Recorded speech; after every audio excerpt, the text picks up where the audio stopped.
Coming up on Havers. Pulls out his phone and was like, meet me around the corner. Around the corner, Davide grabs me and kisses me. Like, I've never been kissed in my life. Damn, I'm bricked right now. I had a friend go on a date 2 weeks ago, and the guy's like, so I wanted to talk about, like, your comfort levels in splitting checks. So I'd say if someone doesn't think that they're the most attractive person, if they're like, okay, like, I'm not that good looking, whatever, it's such, like, a fake it till you make it thing. Find one thing that you like about yourself and think about that a little more. This episode is brought to you by Viva Karaoke. Book your private karaoke room today at vivakaraoke.com. Shout out to Michael Gander, Cloud and Spirits, for the Macallan. That tastes Very like nice. a apple Jolly Rancher. Yeah, it's nice, huh? It's actually pretty good. Yeah. Okay. Yeah. Better than whiskey. Yeah. Have you like soju? You like Were these always so girthy? What are you talking about, bro? I thought these. This is why we don't give him a mic, but he has one today. I thought the bottles were skinnier. No, I think they have always been that way. I don't know. Here, just The bottle that has the peach on it, Mhm. I don't know what brand it is. That's the- girthy, bro. Yeah, it's feels It is. good. It is. Above average, right? Yeah. Yeah. Let's jump in. Are you more length or girth? Girth.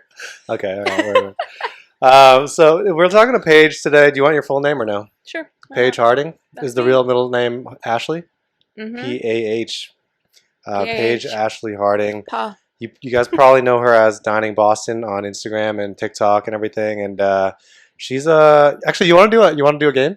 Sure. It's called First Impressions. So we'll each say our first impression about each other based on like what we've heard. Like so, maybe not even first impressions because we're both like in the internet game. We probably knew of each other before we actually met. So I'll start. Give you some time to think or whatever. Okay. But so I obviously knew your content first and think it's great. But I just because of the blonde thing, I think I was like, oh, pretty blonde girl, probably just gonna think she's better than everyone, right? And then that was like my first. That was my perception. And then I have a friend. We can talk about this later, actually. But he owns a restaurant here, and he told me that you ghosted him several times for a collab that you guys were supposed to do. He? Do you want to say it on air? Yeah, it's fine. Yeah, it's Kevin from Matsunori, the hand roll place. Now I want to look. Yeah. Because now I'm like, I'll call him out. I know. Because He I'm was- like, that's one thing I like pride myself in so Yeah, much yeah, that yeah. even if how do you spell it? So if his Instagram is kev.lf, KEV. I think something like that. LF. I don't know if you I got it right here. LYF maybe. LYF. Yeah. I don't know if it was him you were DMing or like his restaurant page, but I would check both. But July 2nd of last year. uh-huh. Hi Kevin, so sorry I'm gonna have to reschedule for tonight. Send you new dates. He invited me in for another one. Yeah. I would have loved to.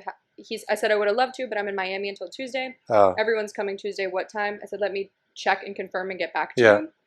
And then that was for an event. I didn't respond, and he said if you can do 7:30, welcome to come earlier. Okay. And I didn't.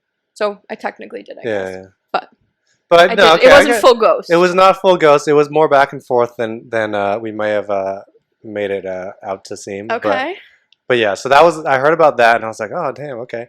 And then I thought I had met you, or I thought I saw you one time, but it was actually Shell Rodriguez. Okay. Because So many people have thought. I'm like, Well, why? Because because- we're blonde. yeah, you're blonde, but also like I think you have a similar kind of like vibe, Okay. at least on camera. And you don't I love show, Shell, so. yeah, you don't show your faces like that much. And I'm not like in there being like It's unless you like Paige's show face. like there's certain people like Key. I don't know if you know Key, like want to be a stay-at-home dad. He Yeah, like that's- full just like only showing his face. Yep. But most people will show their face like here and there. And so like I'm not trying to be like a creepy dude. Just, like, No. Yeah. stalk your so that's why I thought it was you. And so but then I met Shell and I was like, oh, great lady. It's not Can't be Paige. Super nice. But then we met at F1 and you were so sweet. That So was the first real time. impressions, I was like, holy shit, she's the best. And also hot boyfriend. Hot boy. Or husband now. I forget. You guys are married, right? Yeah. Yeah. I think it's so crazy the power that the lack of a response can have for someone's perception of you. Yeah. Because it's like, you think I've been doing food blogging 6 years now, I think. We have so many moving pieces. Yeah. And it's like, if anyone knows me, knows that like I would lose sleep over that, Mhm. knowing that Mhm. like someone thinks I like actually ghosted them. And I'm the type that even like after an event, I'll follow up and be like, hey, thanks so much for even inviting me. Right, you know? right. Because coming from hospitality is a big part of that. That you Right. like, hey, like you don't give me the time of day, like I'm not gonna give you the time of day. Yeah. But interesting with the first impression of that's what you thought. Yeah, I'm so like, that was a long time. I was just like, oh, Paige. yeah, like Paige is a piece of Scary. shit. Yeah, just like intimidating. Think she's better than everybody. But then, yeah, no, you're the No. sweetest. And we had a thing at when we went to Porto and Yeah. just hung out. Yeah, you're really I'm glad great. that the perception changed. Yeah. I think it's funny though with like first impressions. I'm such a benefit of the doubt person. Mm. Like even if someone tells me something nasty about someone, I'd have to have like literally video proof, or like Right. you know like something. I'm not gonna go into it and be like, hey, Yeah. I heard this and I'm gonna go to my grave with it. Yeah. For you, I was like, oh, this dude's funny. Yeah. This dude's funny, and like sometimes I think people when they're too funny, they think they're better Oh, yeah. I see than other that. people. Yeah, But I can see didn't that. like harp on that or anything. I'm like, Yeah. oh, maybe, you know, like that Yeah. was like, oh, but it's coming, and I feel like you got big quick. I did, yeah. And that's a big, like, sometimes we unintentionally in like the veteran influencer group is Yeah. what we like, we don't like call it that, but that's how I feel about it. Right. Who've been doing it for like years, and then there's people that kind of come out of left field, Yeah. and then we're like, like who is that? You know, Yeah, like, just yeah. a little skeptical as to like what their intentions are, if they actually treat businesses well. Right. There's such a bad rep with people like with the new influencers that like don't tip, they're not Yeah. respectful. Like not that I ever thought that, but Right. that's why we're a little skeptical when people blow up fast. Totally Like, get that. Yeah, I get that a lot. You know, people think I, bought followers and shit or whatever, but it's just, yeah, no, I think I completely wasn't planning it. It's just yeah, like, no, that's how it should be though, you know? It was but it's really What cool. was your jump, like your biggest jump that you had that you were like, oh wow, I'm growing like really I mean, the fast? first one was definitely like the North End like feast video I did. Okay. That I mean, pre that I was at like 200 followers and it was mostly like just people I knew. Okay. And then I remember that day that started like popping off. My phone was just fucking overheating because it was just like, So many. yeah, I was like, what the fuck is going on right now? And I think I gained like 1,000 followers a day for like 2 weeks Oh from my that video. God. Yeah, because I think because you're starting from zero, so it's like basically like all the people that are following food accounts in Boston all of a sudden like got my content, and Yeah. so they were just like, oh, okay. So I got like Follow kind of this like the usual market How pretty quick. many views did you get on that video? That one I think we got close to 1 million. Okay. It wasn't Wow. like it definitely like it isn't my biggest, but it was my first big one. Okay. Yeah. So I can't say I've ever seen it. yeah, I'll never Now I forget that. gotta, and It's funny. That's usually the one people are like, oh yeah, that's how I I feel like found that's you. the one I should have seen given I lived in the Right. Close to Yeah. home for me. But, Yeah. okay. Yeah, I remember that. Like literally over the weekend, he was like at 200 followers, and then like at the end of the weekend, it was 6K. Yeah, it was pretty wild, man. Yeah. What was your intent starting it? Just for fun? Yeah, You were so I mean, when I first started, I really actually wanted to do it because I thought it was really expensive to get like influencers into your restaurant, and I eventually Got it. wanted to like open a restaurant. Okay. And so I was like, well, if I can start like a marketing, if I become a blogger, then I don't have to pay so much money to get like bloggers in. Okay. So that was like the initial thought. But then, once I started getting invites, I was like, oh, it's pretty easy to get people in Yeah. for the most part. No, So, absolutely. so it's really like that initial goal. It was misguided, but I think now, like once I learned that, really like the reason I keep going is because, hospitality is such a relationship-based game, and it allows me to meet like so many great people, and not all of them are great, but like you get to meet a lot of people, and then you get to find the great ones, right? It is crazy though how much the relationships matter. I was talking Yeah. to someone about this the other day about PR in general, and how when I go into like my PR face, if Mhm. I'm like, that's what I call it when I'm at an event or whatever, and I'm like, okay, this is for networking, I have to, and like at the end of the day, I'm an introvert, it's exhausting for me to get to events, and then when I Yeah. leave them, I'm like, oh my God, but I'm like, but it's so valuable because Mhm. it's like one person, what they say about you Right. can change your entire perception. So it's like if they meet you and you network, you're going to avoid that Yeah. like preconceived notion of who you are, and like, Yeah. go, wait, Paige is actually a decent human. Yeah. Like, wow, I had no idea because one person said this about her. Or- Yeah. But I can't say I haven't had that happen in the industry where I've heard someone say something, I might have judged somebody a little bit, Mhm. and then met them and be like, damn, I feel like an ass for thinking that of them. Yeah, it's also tough too because like with the nature of events and things, like you'll see someone for maybe a couple minutes at a time, and so like one out of context comment or a conversation can change your opinion about somebody pretty quickly, and so it's kind of like you just got to be conscious of that so you don't like make like I don't know I don't make judgments about people like because they said something offhand at some event. What was your first event that like Boston event that you went to? the trade event was actually they did a celebration of Greece because they won like best Mediterranean Boston food in Boston. Was it the one night Mykonos party? It might have been Like the big party Yeah, that they yeah, had with yeah. like the confetti guns? Yes, You it were was. there? It was the. Yeah, I was there. Yeah. Okay. So that was like my first ever one. I think that must have been like in the fall or something.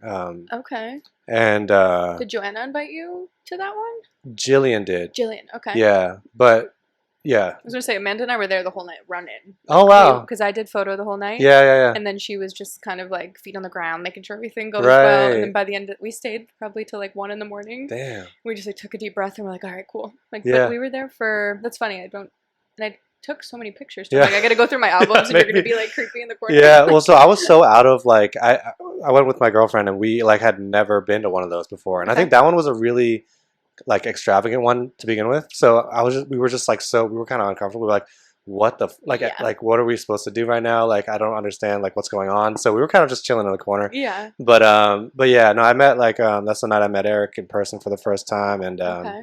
I met Jillian in person, and then Jill as well, who used to work for Joanna, and then Joanna DM'd me after and was like, "Oh, I heard you at the event. Like I couldn't make it, but like Okay.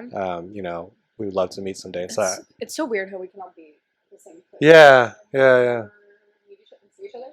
Yeah, crazy man. But yeah, that was the first one, and still everyone's so different, and like you know, it's crazy. I think like people who aren't in this like I don't know whatever industry or whatever, like I had no idea this was like going on in Boston, like behind the scenes, right? Like basically for people who don't know, it's like if a restaurant wants to like open up or like if they want to promote something and they kind of like have a good marketing and PR budget, they'll basically like throw a big event and just invite like a bunch of people, right? A lot of like social media people, press, industry people. We were at the F1 arcade opening and that was just insane. I think they had like, we probably saw like 100 bottles of champagne like being popped. If not more. Yeah, if not more, yeah. No, it's really like, well, it comes to a point I feel like they're just so competitive now, Yeah. especially like these big budget companies that come from Europe, because F1, if I'm not wrong, it's like either they're first in the US or they're second. Yeah, I think it's the first in the US. Yeah, They're coming from, I think their headquarters is in London for the arcade. right. And like London's the hub of all hospitality and restaurants. Yeah. So it's like they're taking London standards, bringing it to Boston. They're like, all right, we got to blow everybody. Yeah, out it of was the water insane, here. man. It was insane. But no, I was at I went to Rare at the casino on Sunday night just for like a sit down collab with one of my Right. best friends, and I had gone to their lounge opening, which was last summer, Mhm. which like full caviar station, full carving table, full like nice champagne, and then when everyone leaves, you got a big wooden box with like crystal whiskey glasses Oh in my it. God. It wasn't there. That was probably the most profound event that Yeah. you left, and you're like, oh wow, like I feel appreciated. I respect the hell out of them for actually doing that and Right. putting so much in to impress people, because there's events that people are like, oh, you can come and have one drink and see ya, and like Yeah, we don't yeah. even get to see what the place is or get Yeah. an idea of what they're offering. And but and also it's like it's the people who are at the events too Yeah. that make, personally, if I have all my friends there, I'm like, Yeah. all right, this is great, you know, Yeah. the company we have Yeah. Who are your like close friends in the space these days? in the industry. In the industry or like on social media, like other bloggers? Other bloggers, I would say definitely Brittany, Mhm. Boston Food Journal. We work really closely together, like personally, professionally. I help her out with a lot of her like Boston Food Journal content, Mhm. so we have a lot of fun. It's interesting being on that side because I'm going to collabs with her, Mm. but I'm not blogging. Right. So I'm taking a picture of her or helping her with content, and Yeah. then for her actual clients, for her agency, I'll help there. So our relationship's great. Mhm. And then going back to like that old group of influencers, which sucks so bad, and we're all like devastated about Joey, because Joey Calcavecchio, roaming foodie, Yeah. he's been doing this for probably 8 years now. Mhm. And I actually met him when I was managing at Brico, and he did photos like when he was just starting out, Mhm. probably like 7 years ago maybe. And that's how I like met the food community. So it was Joey, Brittany, who's been doing it like 10 years now, a couple fatties. Mm. I don't know if you've ever met them. I I feel like think- you would love them. Yeah, I've never met them in person, but I know their content, and we were at the La Padrona event together. Got it. But I didn't Okay. actually get a chance to, because I didn't know their faces. I feel like if you don't know them, they can look a little standoffish. Mm. Like they're my friends, obviously. If Yeah, we yeah. say this, love you guys, but like he's like a big like they're from Revere, Oh, nice. or he might be from Everett, but Mhm. he like wears the chains and Yeah. he's like got the shirt unbuttoned and he's kind of got that look. And Jamie's beautiful and she's just there and like I feel like they can have like a mean Oh, mug, that's but cool they're though. Yeah, actually the funniest people ever. Nice. And they do it together, so it's kind that's of fun so cute. to see. Yeah, a that's couple. awesome. I think they're the only couple in Boston. Okay. And then Armani. Yeah, Love Armani. Yeah, I feel yeah. like we just had him on last week. It was You a did? riot. Oh That my was God, a wild Yeah. episode. he's the best. He's Yeah, like he's so funny, he dude. recommended me Yeah. to Joanna Oh. when I was a baby. Mhm. Like literally just started and like when you get on PR lists it's exciting because you're like, oh, I just started getting invites to this list Right. of clients who's from this agency. And it was because Armani just vetted me and was like, hey, I like Paige and I always appreciated him because he just kind of helped me meet the right people Mhm. because I was working so much. I wasn't going to a lot of events and networking at the beginning. I feel like there's so many people in Yeah. space that Yeah. I'm close with, but also like out of food too that are lifestyle, like Brian Mesa. Oh yeah. I like his content's so cool, and he's just like such a normal, cool person. Like very chill, genuine. He doesn't like something, he'll tell you. If he does, he'll tell you. Right. you know, Right. like, Yeah. that's what I just like respect the genuine ones. that Yeah. Yeah. Don't come to an event to be flashy about it. Dude, that's and- it really like that really still like I can't get over this, which is like I feel like at some events, especially the more extravagant ones, I feel like so many people just show up there to like post up and look and like to be seen kind of. And so yeah, and that I just think that's so like yeah, I don't know. And the amount of people that attend events and never post anything about it. Yeah. Because the point of the event Right. is to get the exposure. Right. And then a lot of influencers attend events and never post a thing. Like it's just the entitlement of the event. Yeah. I will say from like a content perspective, there have been events that there's no actual dish that we can take pictures of. Yeah. Because they might give us just like one little past app. So there's Exactly. nothing like extravagant enough to post about. Hmm. So like I understand where people come from. But when there's like if someone went to La Padrona and didn't post Oh, something, man, but they that'd be just had the crazy. entitlement of going. Yeah. I mean You know? that thing was crazy. But yeah, Like, that's an insane event. yeah. Like, that It- one's with the past app ones, like I understand that too. I think, but at least still like a story or two. yeah, like no, that'd exactly. be great. It doesn't you have know, to like- be a post. But Yeah. But no, I want to get a little bit into like the nitty gritty of what this is, like your journey and Yeah. everything. But we got to do another shot first. Fast and videos. Drift. Wait, what are we talking about again? where was I just in Portugal? There was like this tiny little juice bar on the Mhm. side, and it was like this big Portuguese lady, kind of mean looking. Mm. She's like standing there, and there was just a sign that was like shots. Oh. They were like ginger shots. Oh, But wow. it just and I was like shots, and then I looked fine, and it was like fine print. It was the best ginger like lemon. Roadside like- ginger shots sounds Yeah. pretty crazy, man. It was a little sketchy with the Yeah. shot sign, but you know what? That's in- so cute, in though. I Portugal. mean, I want to talk to you about Portugal like later too, just to debrief that whole thing Yeah. because that's probably fire. But we'll keep it focused for now until we get more drunk, I guess. But yeah. So I guess like how'd you get into it and why initially, right? Because you used to be a lawyer, right? I studied law, and I was working in a firm and everything. So I moved to Boston. I had already had a job at Brico in the North Mhm. End. An ex-boyfriend's mom, God bless her, wherever she is out there, connected me with the restaurant group Mhm. because I knew moving to Boston, I was like, I need to have some income lined up. Mm-hmm. I was going to school at Suffolk and started working as a host at Brico, and then moved up pretty quickly. Made my like family community there, was in hospitality, and then got like thrown into a managerial role at like 18. Mm. I was a child managing a beautiful restaurant and had to grow up really quick. I mean, I was already like at that time I was ready for it. It was just when you're in hospitality, it's hard. It's the hours of it, the people. It's nearly abusive the way that people treat you when you're just trying to do your job, Right. and especially when you're in a luxury place like that, people Yeah. tend to act really entitled. So fortunately, the owner of the group, he basically proposed an alternative to me managing, that I started to do the bookkeeping. So I was going in at like 9 a.m. for all of, he owns like half the North End. Yeah. So I was doing all the payroll with another woman. It was her and I. And then I was only managing like 3 nights a week. Mhm. And this woman, Erin, and I, so Dining Boston was actually started with another human Oh. associated to it. Erin. She was my, like, we worked in the office together. Yeah. Yeah. It's like a Friday. We had finished all our payroll. They're already processed. We're sitting there. I was like, you hungry? She was like, yeah. She's like, I saw this food video yesterday. And she showed me, and it was like a pizza slice. She was like, we should do this. She came up with the idea. Oh, wow. And she was like, maybe we can get free lunch. And I was like, and I like looked at her and like rolled my eyes. I'm like, shut up. So I like go back to my computer. I'm responding to an email. And then it was like Friday. I was always like, I'm the type that's really on my finances. So I was like looking at all my money, making sure it was organized, seeing if I owed anything, had a bill. And I was like, damn, I spent $3,000 eating out last month. And I was not making a lot at the time. I was like, damn, I spent all my money going out to eat. Yep. And I was like, that's the only thing that, like with friends, with family, everything. I'm like, I love to go out to eat. It's my favorite thing to do. So I said to her, I was like, all right, let's do it. Like not like our intent was just to do it for fun, really, right. And like You're get like, a free fuck, I'm fucking sandwich in the spending North this End. much anyway. Yeah, like may we as were well. like, Yeah. we literally said if we can get one free sandwich in the North End, we'd be happy. Yeah. Like we were like, whatever. So we pulled up Instagram on the computer, plugged in names. I was like eating in Boston, all these things, and then dining Boston. And I was like, wait, that's not bad. Yeah. And then she was like, all right, make it. So we made it. And if you still go back at the beginning of my account, some of those pictures are hers, just like Oh, wow. ode to Erin.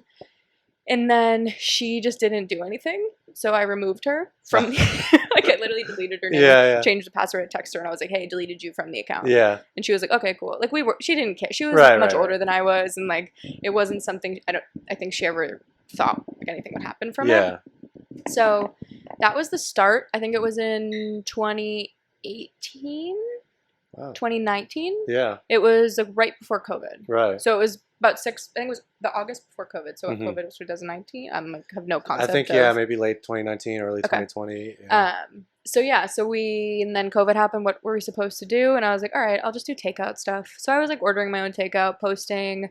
Had this little cake company called, I think it's My Grandma's Cakes, out of like Quincy. That's borderline perverted. Like I think it's literally My Grandma's Cakes. That's his porn search history. Last night, not today. Last night. And they gave me like a free cake, and I was like, "This is awesome!" Wow, that was your first ever free item. Free item, and then Mike and Patty's, which came full circle because I ended up doing work with them, and they didn't know that they had me in for a collab. And then one of the owners, Anya, is like one of my really good friends now. So that was my first free sandwich. Was my first like post COVID. I got invited with a $25 gift card, and I was like, "Hell yeah!" Like so excited. And all of this, I was still managing there and doing books, and I worked at a law firm during like my other days, basically. Finished school, and then I was so exhausted. Like working, when you're in hospitality, I worked 9 a.m. to 2 a.m. 3 days in a row. By the time I was done, like I still lived, I can't imagine people that don't live, like I lived across the street. So it's not like I had to go far.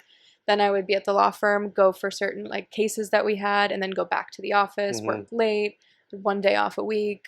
And like That's so crazy, man. It was not a sustainable lifestyle. I'm grateful I went through it. It was about 5 years I did it. Yeah. And then when I started, I was waitressing too. So I was like, but another restaurant. And it was like a random Sunday. I had like my angel and devil on my shoulder. I was so pissed off. I was exhausted, and I just quit. Like, I got in an argument with the owner, and he, God love him. I mean, he's just a tough Italian dude that's just like, he knows what he wants. And we would not like get a break after working 17 hours basically. And I'm just like, I need to sit down for a second. Like my body's in pain. And I was like, you know what? I'm done. Like I'm done here, and I'm going to figure it out. And I just jumped, I say like naked and afraid in the street. And that's when I was like, you know what? I already had Dining Boston at the time wasn't really generating much revenue, but I had a lot of photo shoots that were growing, and it was actually like in the surgeon community. The what? Surgeons. Like I was medical surgeons? Medical plastic surgeons. Really? So I was doing videography and photos for some, and it was just like one connection I got. And then it was enough to pay my bills, and that's why I had fortunately had a safety blanket that when I quit, I wasn't just like, okay, what am I gonna do tomorrow? And that's what like was my layover, I say, was surgeons. And I still work with some now, but I mean, I'm primarily food. Right. But I have a handful that were referrals from then. And it's I guess like before and after shit, like no, honestly, procedure? Like people want to know, like there's something called like a blepharoplasty. Sure. Like cut your eyelid open. And I would just go in there, and like they're under local, so they're not actually under. Yeah. And I would actually film it and we would make videos for social. Oh wow, that's And- crazy. That sounds illegal. It would. On social? I was really hoping you say, "Oh, we just put double D's on this girl." Yeah, oh, that would be Look at great, them. dude. Yeah. I have done some boob jobs. I Really? have done some. Have you done a tummy- circumcision? I have never. Oh. I don't know how I would get in there and film that. You know, it's a Yeah. little close. I got some space. Oh yeah, You know? yeah. The rhinoplasties were the worst though. What is nose? Noses. Nose, yeah. Hearing the hammer. What is that? Like they would break the bone with a Oh, hammer, God. and you got to hear that when you're filmed. Yeah. it Wait, was, what? Why did the? Yeah, I it guess was 'cause they like a gotta- little traumatizing. That's crazy. So we actually met in we used to spend a lot of time in operating rooms together too because we were in biomedical engineering. So we would watch Okay. surgeries and shit. That shit is fucked up, man. I never wanted to go back. The first day, What type of surgery? huh? What type of surgery? It was like orthopedic, so like Okay. there was like knees and dude, the knee replacements were the worst. They would saw up the thing and there's blood flying everywhere. The first surgery I had to like observe, I was like, I don't want to come back here, mainly because it was at like 5 a.m. and I was like, Okay. I was also working at restaurants at the time, so I was like up late, and then I'm supposed to be in the hospital at whatever 5 a.m. or whatever, so I'm like, I don't want this, and so I feigned fainting. So I pretended to faint so that they would be like, give me like a medical like, Oh my god! oh, okay, you don't have to come anymore. I was just like, I don't want Did it. you But actually slam your head on the wall? no, I was just like, oh, I'm feeling lightheaded. I was Oh like, my I need to sit God. down. I need to sit down. I like sat down, and then they're like, oh, okay, like this guy's a pussy. Like, we can't let him back in We'll here. He's get a him out of here. liability. Oh my god! But no, like, yeah, no, that shit was fucked. Like, the first, like, we saw a bunch of crazy ass shit there. hmm But I always used to say to people though, like that thought it was crazy. I'm like, you watch the stuff on TV. If I watch it through my camera and I don't actually look at it, Mhm. it's fine. Like I'm watching it through a screen. It's the sound that got me. oh, So it was like there was times I asked if I could put earplugs in oh, for yeah. certain because you watch stuff on TV all the time. You're like you might look away, but Yeah. watch like Grey's Anatomy and someone's getting a surgery and right. Right. freaked Yeah, out. when you saw him bone, it's really loud. Yeah, Oh yeah, loud. I'm telling you, it's just sounds. Those are the ones that like you're like, Just mute the video and then do a voiceover. and that, yeah, that's how everything came full circle. That's Was breaking crazy. noses. Yeah. So But- wait, so when did you leave the law firm?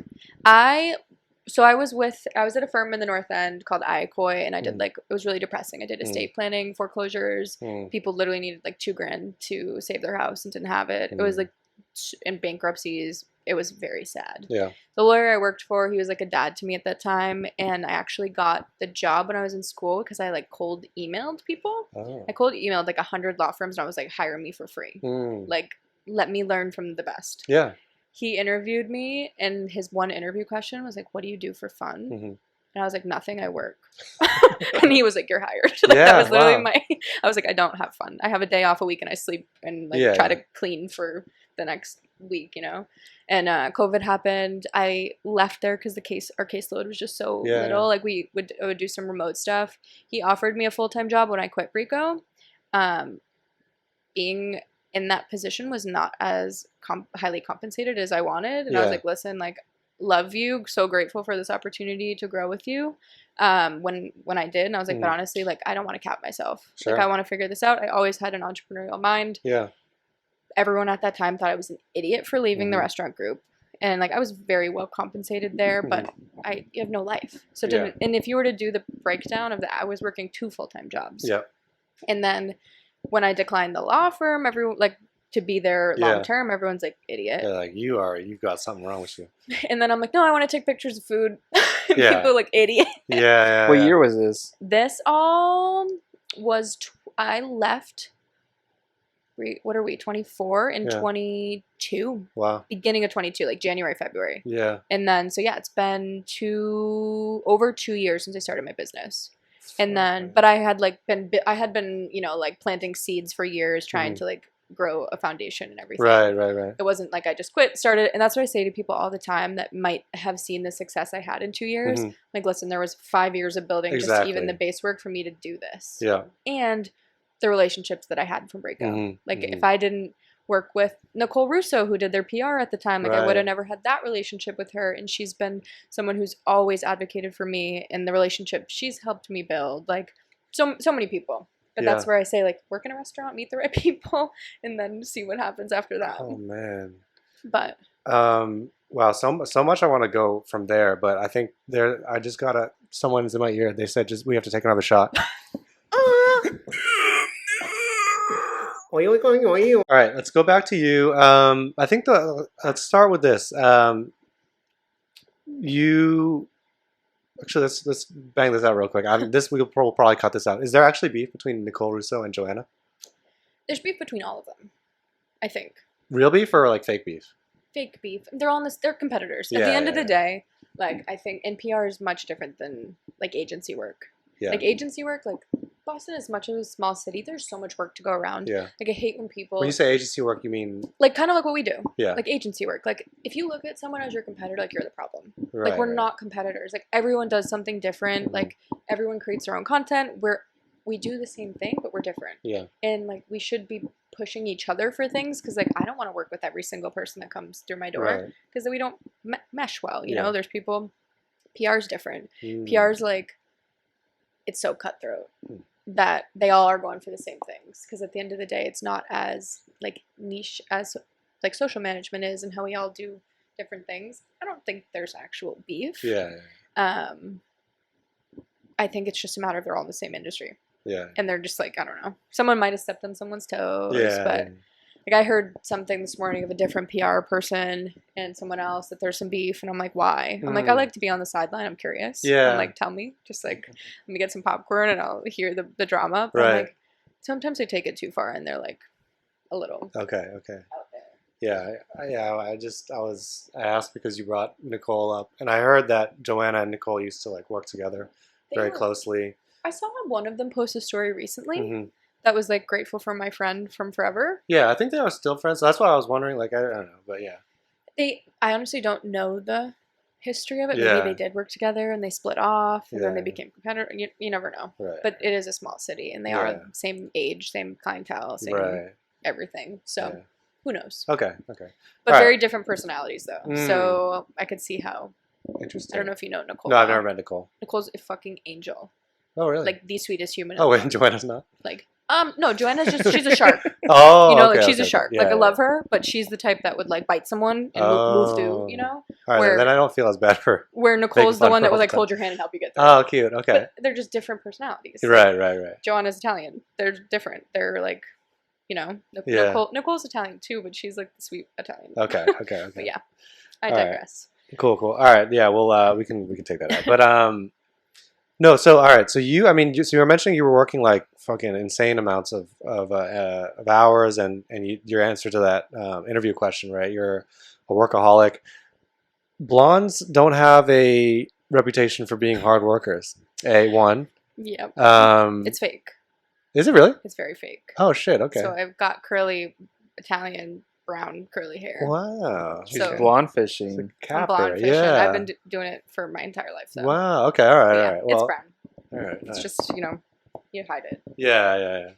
Okay. Well, then, so where did it come from? We talk a lot about like Asian parents, and like like obviously I come from that world, so that I don't. You probably know the reputation. Tiger parents, like Mhm. doctor, lawyer, straight A's, none of this like relationship shit until Mhm. you're married.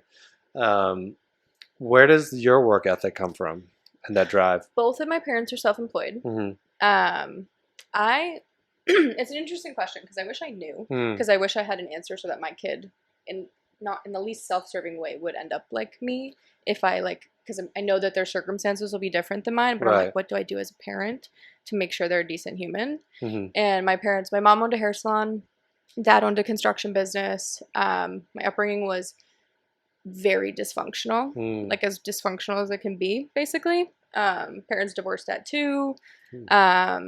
Mom got hospitalized, institutionalized when I was 10. Wow. Mom has not been in my life really since. I mean, she comes in and out, but we have a very toxic relationship. Yeah. Dad basically got up and went to Maine and left me at like 16. Wow. And I kind of lived. He would come home on a weekend, might leave $50 on the table, but I worked 2 jobs since I was like 15 and a Holy half. shit. Wow. So it was really out of necessity for a large Yeah, part. like survival, Yeah. pretty Yeah. much. Definitely. But you know what? Like I don't ever say it as like a pity thing. No. Because I'm so grateful because there's so many people I look at their upbringing. I'm like, wow, like on paper it's incredible. Yeah. But it hurt you. Like now in the long run, like you don't even know how to function in society. Totally true, man. Totally Like, true. I Being would- spoiled as a kid is fucking horrible. So I'm only child, come from a massive family Hmm. on my mom's side, but I was always looked at as the outcast because I was the one that kind of like cut off my mom. But I think it still to this day, I think it was the healthiest thing I did for myself to not. It's hard. It's your mother. Yeah. But What age were you at this? I Like around at 10? was 10 when she got sick. Yeah. She had got custody back of me because she had more money than my dad at the time, which was wild because she was not fit to like be a parent. Yeah. Dad got custody back like a week later. Hmm. It was like a massive thing. Thank God that he did because she was just like unmedicated, medicated, all these. She's bipolar, so it was like a whole situation. And then things got like a little bit more stable. Hmm. But Dad did construction. He's sober, but like he even says this that like alcoholics always have alcoholic tendencies. Yeah. So like not I love my dad, take him for who he is. Like we're very close, but he was at a bad point in his life, and he was just a very like easily angered person, like very frustrated. It just wasn't a good energy. Hmm. He was a great dad always, but like just not a pleasant human to be around. Hmm. And I had great friends. My best friend Taylor, her mom like offered to adopt me. Oh wow. She was like, "Let me give you a better." I I'm like, this is "I'm so good." crazy to Like, imagine because you're literally like in high school at this time. yeah. Like, what? My guidance counselor, will never say his name out there. He lied to my school to keep me in my school district because I didn't technically live there. Mhm. But like I would go to his office crying and be like, Mhm. "What do we have to do so I can stay in this?" Because I was in a really good school system, and Yeah. I would have had to move to a really shitty one. I was Right, going into like my junior year, and then on top of all of it, my grandmother, who like stepped in as the mother, got brain cancer and died in like a month. Jesus Christ. So now I'm like dealing with that. The best thing they ever did, like I still am so eternally grateful. The secretary and him, they conspired. And on top of all of my childhood shit, I had a tumor in my foot and was in a wheelchair for a year. Like this shit goes on. Yeah. So Can I see the foot? It's my scar. It's Wow. there from the foot. What was it even in? You're like muscle? It called an accessory navicular something. Everyone thought I was lying for years that I was in so much pain. Finally got to Boston Children's, and the doctor had only ever seen my case once. Wow. Had to reconstruct and remove every bone, like microscopically, but try Jesus to keep Christ. So I was in a wheelchair for a very long time. There was one person that had a scholarship through my high school that their daughter had a bone tumor in her foot, but it ended up being cancerous. Mine wasn't, and they were able to reconstruct everything, and like they still would monitor it and everything. The scholarship was for, I think it was for like $12,000. That would have been directly to just like cash, basically, a check. Mhm. It didn't go to the college.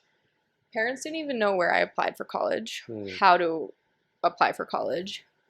I should have been like a drug dealer, given the circumstances. I was still a straight A student, applied to all the schools, got almost a full ride to Suffolk, but I couldn't afford to move to Boston because I didn't have enough money to pay for the dorm. Wow. And I had no cosigner to finance a loan.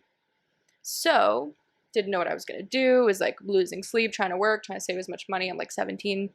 They called me on like the intercom down to like pay charting to guidance. Went down there and the secretary was like smiling. And I was like, and they're like, "Oh, we have something to tell you."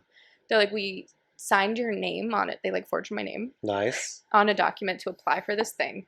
They had a check for $12,000 for Paige, handed it to me. Yeah. Applied for like 6 other scholarships, ended up getting like $25,000 in checks Wow. to Paige that day. And I was like, Wait, they signed you up for all of this? all of them. And they're not like trying to molest you or anything? This is just out of the goodness of their out of heart? the goodness of their heart. It was That's crazy. a male guidance counselor and the secretary that was like just, they had heard so much over the years and like just good people. Right. And I remember standing there and being like, what do I do for you? You Yeah. know, like what do I, like, and essentially like, what do I owe you? Like, Yeah. what do I have to do? You know, like, and they're like, no, nothing. Like, just, you know, like Just do what you got to be do. successful, yeah. Went to Fly. school, used the money to pay for that, and then I like, as a hostess when I started, I think I made $10 an hour, but I worked 7 days a week, so I got $700 cash a week. Was waitressing, and at this little shitty pub that's since out of business in the financial district, but it was like quick cash lunches, and then I was all cash. So now I had a new obstacle of like I couldn't get an apartment because all my money was under the table. That's hilarious. So like everything was this new thing, and then that's why I moved to the North End. Yeah. I had I wouldn't say his name ever anywhere, but like the epitome of a slumlord. Yeah. Like I had centipedes in my studio that was $1,500 a Oh my month, and he was God. like, "You want a glue board?" And I was like, I want the centipedes gone. Oh my And I'm like God. crying in the office. And then periodically I'd get a raise, make more, and then finally like found myself in a much more comfortable position. Still to this day have like this crazy fear that I'm gonna have nothing tomorrow. Yeah. Where like I save money like obsessively. I'm like very frugal, even though I like don't have to be, fortunately now. And like but all of those things said, like I wouldn't, if I could go back and change the trajectory of anything, I'd be like, absolutely not. Wow. Like, no, everything happened for a reason. Like, love where I am today. Wish my mom was healthier, you know? That would probably be if I wish I could, you know, pay to help that happen. But it's been 16 years now. Wow. And they still haven't figured it out. So I mean, it's a crazy story. The whole like high school saga sounds so much like a movie where it's like, you know, these people are banding together to like support this person that they see Like a so much Disney-ass potential in. movie. Yeah, very Disney-ass movie. it was it, and I also like I literally give it to the freaking high school. There was a teacher too that when my grandmother died, she was like, take a week off of my class and go to study hall so you can catch up on what you missed, and I'll just pass you on everything. Wow. And like that saved me, because it was like I was like a finals week type of thing, like and grades mattered with college and money and you know. It's crazy how big a difference like teachers can make, right, in someone's life. And they make no money. It's really sad. We need more good teachers, man. But yeah, so that's the cliff notes of it. But really great story, honestly. Yeah, that's crazy, man. But yeah, I guess through that you can kind of see like why you might be so hardworking, because it is very much like it seems like for most of your life it's been almost like you can't depend on your parents. You have to you do everything yourself. So it makes sense why you're such a grinder. I also think too, just coming for like, even when my mom was healthy as a kid, like she had her own business. Like it was always self-employed parents. And like I feel like my dad, as strange as it was, and I think about this when I'm a parent eventually, and like even Davide and I have conversations like, how the hell do we make sure that we don't raise entitled kids? Like we have goals of being very successful. We want to provide for them, but we're like, we don't want little snobby things. We're like, what do we do as parents to make sure? And my dad used to essentially bribe me to be like, hey, will you go to the car and get my keys? I'll give you 50 cents. And I'd be like, yeah. And he goes, if you save $10, then we can do this. And like it wasn't big, but maybe he'd give me $1 if I went and got the remote for him. Yeah, it's to teach you kind of like that money isn't free. Yeah, right? and like, then that's so important. Maybe I'd get, when I got $20, he would take me to the candy store. Yeah, because like that was my thing as a kid.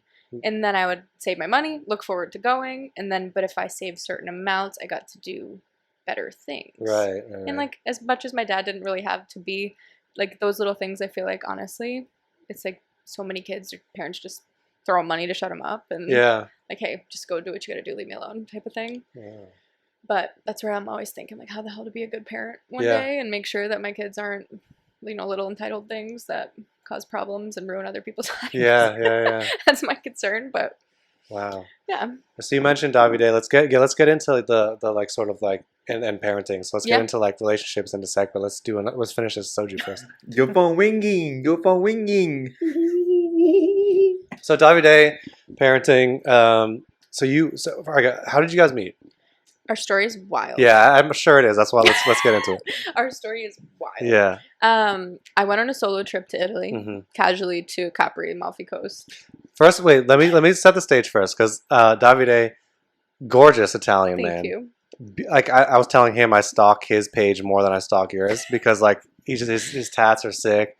I like the whole vibe, very like artsy, very nice piercings, everything.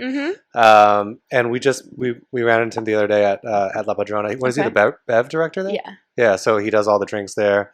Yeah, great catch. So yeah, how did it happen? So I booked I felt like I was like going through a funk in my life. I had gotten out of a super toxic relationship that like threw me for a loop, because I'm the type of person I'm such an optimist, and then went through it for years.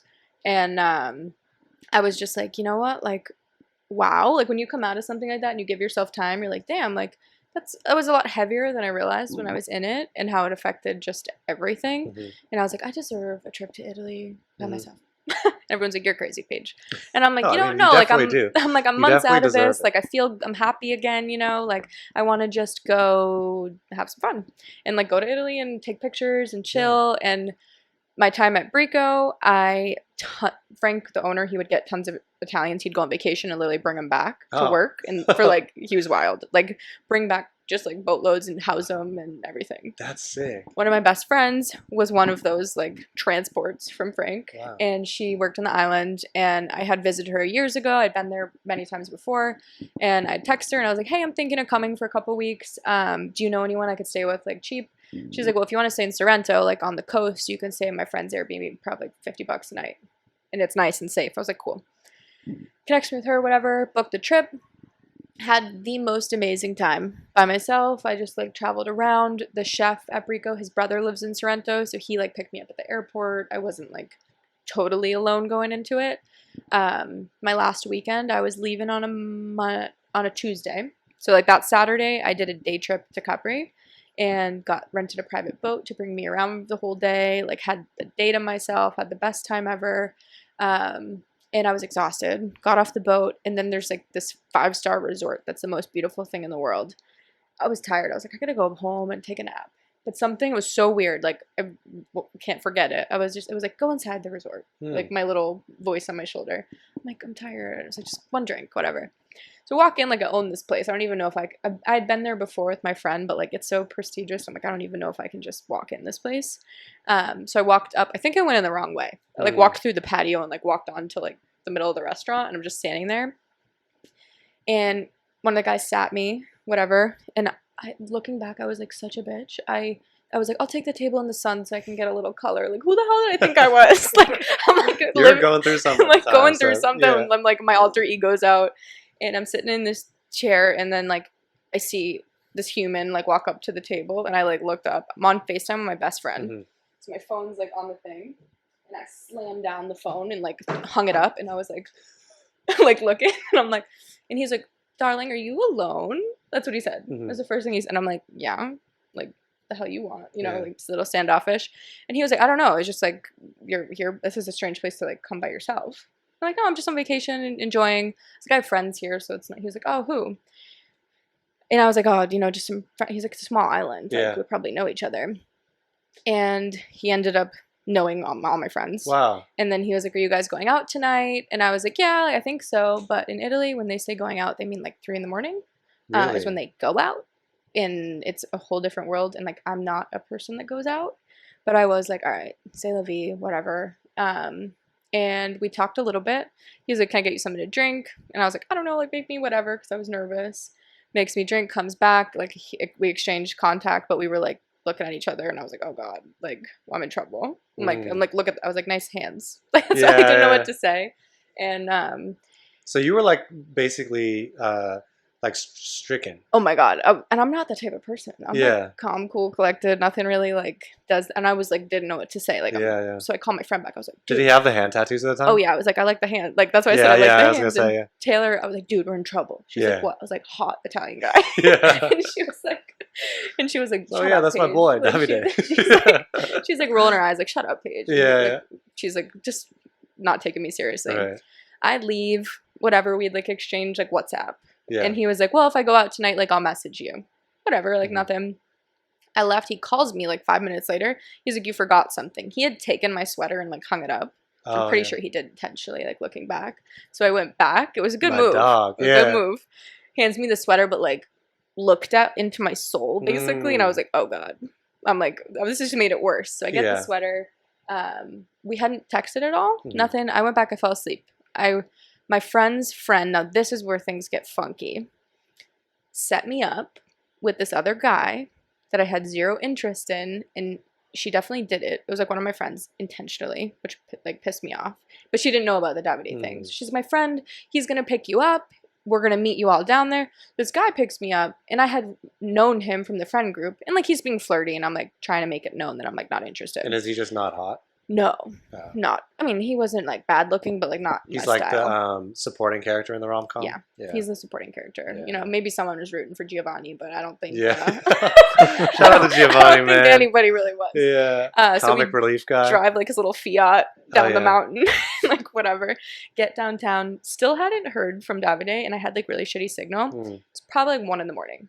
Realistically. Yeah. I think he picked me up probably like 12:30. I took a good Dude, nap. what the fuck? It's a different world over Yeah. there. And because they all work till like 2 a.m. on the island, and then they all go to the same places. Like all the people, it's mostly locals that are going out because Yeah. the tourists aren't going out at 3 a.m. Yeah, Like yeah. they're not doing that. So we go to this little bar, and he wasn't being flirty or anything. And he's like, "Oh, do you want to go to the Taverna?" Which is like Animicor is the name, and it's like the place. Like J-Lo dances on the tables there in the summer. Like it's like the place in Capri that you go. And so we go inside, whatever. He's like now trying to be flirty. I'm like totally trying to be like, no, like where's everybody? Like I thought they were gonna meet us, you know, Yeah. like. And he's like, oh, I don't think they're coming. I'm like, shut up. Oh man. I'm this like, guy's oh, sneaky no. Too. These I'm Italians like- are sneaky. And they're sneaky. Yeah. I see Davide text me like, hey, and then Giovanni saw it and was like, no, like we're together. I'm like, no, sir. Yeah. Like, no. Unfortunate. So like he's like trying to like distract me so I can't respond, and there's no freaking signal. Yeah. So like where we were in the club, it's like underground in this like Right. taverna. So I was like, I have to go to the bathroom. So like run to the bathroom, and I'm trying to text him and trying to like find some Like, save Wi-Fi. me. Like Yeah. I couldn't text him back. Freaking Davide walked around the entire downtown and like went in all these places to find me. Wow. Basically, he turns a corner, but I had only seen him in a suit, Oh yeah. And Like- like shirtless and he's in a cape. wearing like a black Dolce & Gabbana t-shirt. Okay. Of course, he'd like pull out the Dolce & Yeah, Gabbana yeah. shirt, like cuffed jeans, like sneakers, all the rings, like the rings. Oh, of course. The nose ring was out this time, Yeah. and then my favorite part of everything, I said to one of my friends, Maddie, like months prior, I was like, "Where's my nice guy that looks dangerous and has his nose pierced? Like that's all I want. Like I always wanted a guy with his nose pierced." Yeah. I must have looked like a fucking deer in headlights. I'm standing there. I see Davide turn the corner. Giovanni's like, oh no, like we're doomed. Like all Yeah. is over. Davide looks at me, gives me like a little head nod, and I ran over and like gave him a little hug. And then he like kind of brushed me off because he saw me with the other guy. Oh. So finally, like I moved to the other side, sent a text, and I was like, I'm not interested. And I'm like, and it went through because we were like at the bar now. We Right. weren't in the dance floor. And I'm like looking at him, like, look at your phone. Yeah.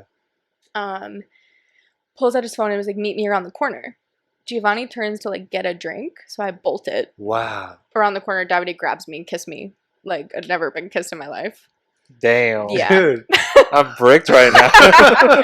And I was like, Brick remember, code. I must have stood there like Yeah. what the hell? And like I said, I'm not that person that's like easily impressed. I'm not Yeah. like I'm just kind of like whatever. Like, and I was like, oh my. He was like, I'm gonna go outside, smoke a cigarette. Like, if you want to join me, we can go to another club next door.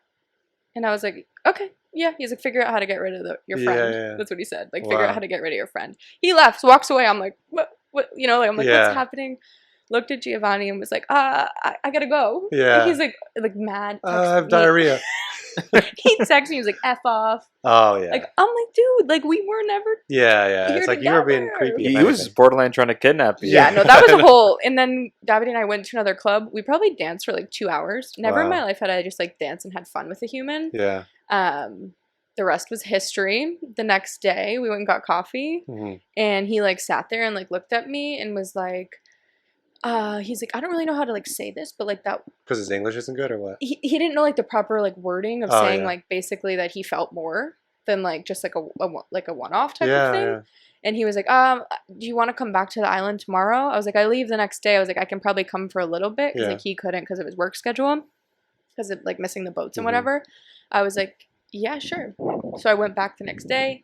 We went on like a proper date, and like we both sat there. And then he like got up off the table and like sat next to me and was like he's like smooth, and he's like now he's at a loss for words. He's like, what do we do? Yeah. He's like, I can't leave. Like I'm managing this resort. Right. Like I can't go for a long time.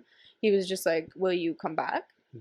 And I was like, I don't know, we'll see. Yeah. You know, like that was it. Gave him a kiss, left. I was like, that sucks. Like That must have been heartbreaking, man. You meet Yeah. someone and then you're just like, damn, like whatever. You know, if it's meant to be, something will happen. We stayed in touch every day Mhm. for months. And then I was like, okay, I'm gonna book a trip. I'm gonna come in like 3 weeks. And he was like, really? How much time had elapsed? 2.5 months probably. which was like long enough, you know, Mhm. that you're like, we talked FaceTiming, like everything, like clearly developing like a relationship Yeah. between us that we're both interested in, and like just learning actually who each other are. Right. And I was like, okay, I'll come back for 2 weeks. Like, I'll get an Airbnb for 2 weeks. I'm going to work and like do my thing. And it was like, when I went back, obviously I'd only met this person twice. Yeah. So I'm like going back across the freaking world. Everyone's Yeah. like, Paige, you're insane. I'm like, what, you know, whatever. Like, Yeah. I'm just A like, lot of people be telling you that a lot. I'm like, it's fine. Yeah. Whatever. Had the best time. You know, like we went and it was like a more emotional than it. We were sad. Like, Right. we weren't even like we were sad. Because, Yeah, because you know it's over when it's starting. I feel like the first day you get there, you're already like achy. Yeah, 'Cause no, you're like, I totally. you're know like, that this is feeling. not sustainable like this. And then we'd have as good of a time as we could. Like, went out with his friends. We went out like when he worked the whole time. So like I would go to his work and maybe just chill out there while he was working. Then I left. That was devastating. I was like, damn, like, we're in trouble now. Yeah. 2 more months passed. I went back again for another 2 weeks. Now that one was like talking every day, obviously. Like at this point, when I went back for the second time, he asked me to be his girlfriend. Oh, okay. And he was just like, and he basically, like the last night I was there, he's like, I was just on the phone with my dad. He's like, I don't know how to not mess this one up. Yeah. Like he was just like, I've never like felt like this type Right. of cliche, as much of a freaking movie as it sounds. Yeah. And then went back again, and I was like, he got a job offer in Dubai, Wow. and he called me when I was in Boston. This was after, and he was like, what do we do? And I was like, I don't know, move here, we'll figure it out. Yeah. And the rest was history. And like at the end of the day, like I'm an introverted artist. Like my past Friday night out, he was working and I was at my kitchen table drawing a grapefruit with paint. Like I'm a weirdo. Wow. Like and that's him too. Like he'll literally pull out some paint and does his thing. Like Yeah. we're both that personality. Yeah. But like, you know, just like real people, like we don't like to sugarcoat anything. Right. It's hard when you find someone and then you're like, wait, do you have the same values? And we're like, wait, we do. Like, damn.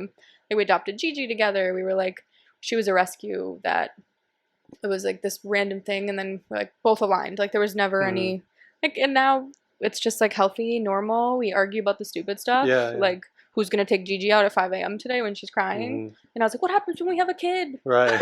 Are you gonna get up? Yeah. Like, and now it's just normal and wild.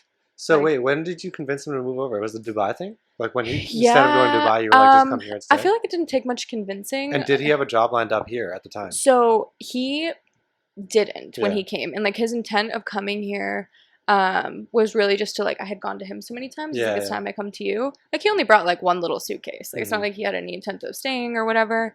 And then when he first got here, I was like, listen, like I'm in the industry. Like you obviously want to.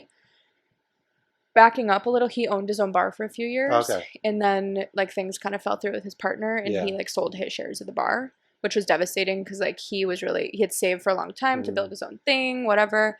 And then that's why he was working at the resort. Like that was the first job he had after leaving his business, and that was back in his hometown. Here, like it was one of those things that he was like, in years maybe down the road I want to start something. He's like, I just want to get into like being a beverage manager. It's like, that's all I want. Like he's like, making drinks, it's like his art form.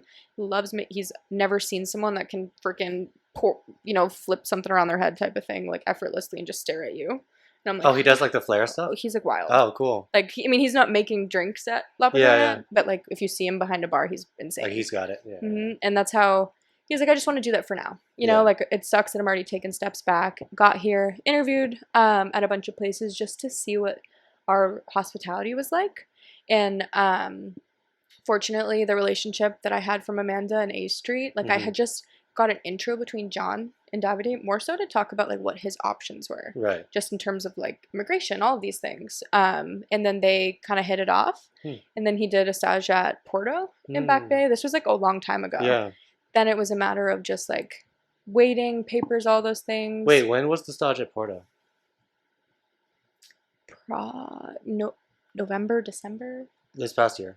Yeah. Oh shit. I Okay, I think so. Actually, John had told me, or I think Ned at Porto had told me about Davide, probably at Porto, but he was like, yeah, we just like imported an Italian guy. He's making these crazy cocktails. And that must have been him. Wow. That must have been That's him. so crazy. And then we ended up here, and things like all just fell into place. Yeah. It's great. Like our biggest thing now is like he loves the North End, obviously, you know.